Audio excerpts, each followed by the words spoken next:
गणतंत्र मंदिर हूँ विधानसभा। अरे 1977 मसीह फास्ट मु निर्वाचित हुए विधानसभा को विधायक हिसाब से। गणतंत्र मंदिर हूँ विधानसभा। मु प्रथम मुंडिया मारी गणतंत्र मंदिर विधानसभा भीतर को जाइली। काली थला लास्ट सबु विधायक सबु दलर समस्त सहित भावपूर्ण शेष आलोचना करी समस्त अनुरोध मो पर चाप पड़ुता है।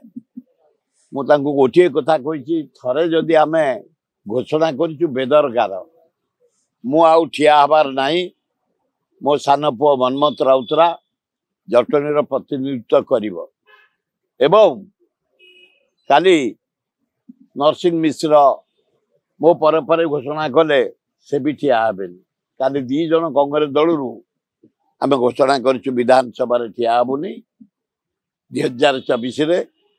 काली लास्ट मु गला बेलू जो विधानसभा भीतर को जाइली गणतंत्र मंदिर विधानसभा मुंडिया मारी जाइली। काली जो लास्ट आसिली विदाय होकरी गणतंत्र मंदिर विधानसभा को मुंडिया मारी फेरी आस